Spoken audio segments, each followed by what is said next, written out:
Good morning again, family.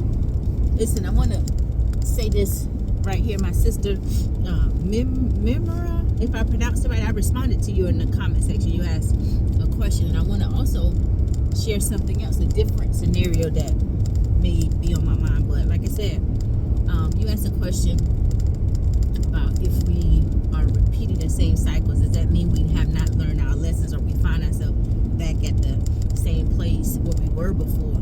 And I believe that, in my humble opinion, it depends on your specific situation and circumstance and measuring it up with the Word of God, or if there is like something we know for a fact where sin is present in our life. But if you know then maybe that could be the reason, right? But if you know you're walking upright, because life is also spiritual, and sometimes we go through certain things, unwarranted opposition or whatever the situation or circumstance may be, I think that we can find our answers in the Word of God for just about any situation or scenario when we carefully examine what happened to our ancestors, what happened in their lives prior to us. And one example could be when it comes to unwarranted opposition. Isaac, after Abraham's death, when he went to go dig a well to restart over, they initially plugged all the wells that Abraham dug. So he dug a well, settled himself, and then boom, people came, and jealous people came, and they plugged his wells back up. So then he gathered and went to another place. What happened in that place? He found himself going through the same exact situation and circumstance. I hope this makes sense. Like I said, I don't know what yours is, only you know, right? And so I think that, I know for me personally, when I go through certain things, it helps having an understanding of the Word of God in its totality and multiple things concerning the Word of God, because it helps me understand my earthly experiences as well. Everything is not your fault, and maybe you did something wrong either. Because another scenario we can look at, well, we already talked about Joseph. I talked about Joseph this morning, right?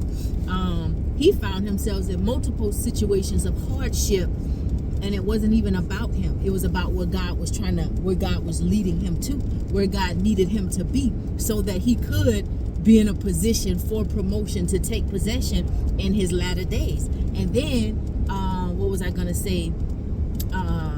Also, if we look at the story of Job, right? In the book of Job, in the first chapter, first scripture, it says it paints a picture of who Job was. Now, Job was an upright and upstanding man, pleasing in all his ways. He was already pleasing to God, right?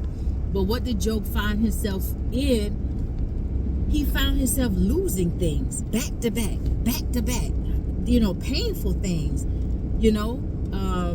and hurtful things, to the point where he even lost his health.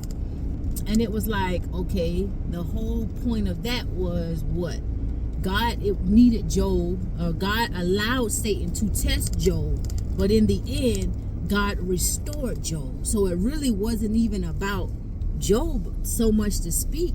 It helped him understand who God really was on a greater level, and it got that fear out of him, knowing that God was in control, because he said, the thing I feared the most came upon me.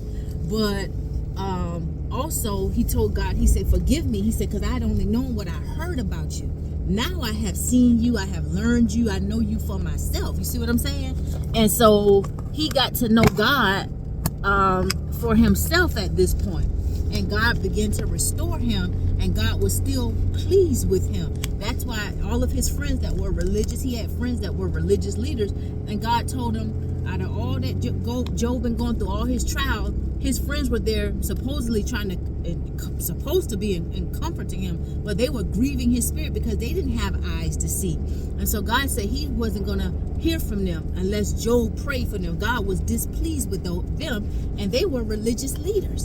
And so Job's story made him stronger. It opened his eyes to spiritual warfare. He knew who the enemy was now, and he knew God for himself. But it was God that brought Job's name up to Satan. He said, have you considered my servant Job?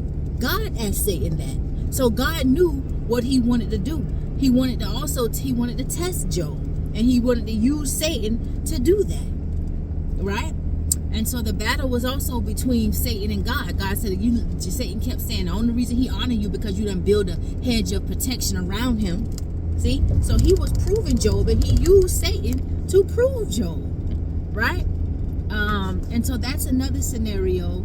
So I believe, it depends on our specific situation and circumstance. Sometimes we do need to learn a lesson. Sometimes it's spiritual warfare. Sometimes we're growing. Sometimes he's teaching us, and it's real life situations. So that's just my little 2 cents. I hope it helps. This is my opinion. But examining our situation and circumstance against the word of God, to me, it helps bring more and more clarity to our earthly experiences, right? And so anyway, I just thought I'd make this video on top of what I said, because I don't know, sometimes comments can be kind of confusing. But anyway, have a blessed day.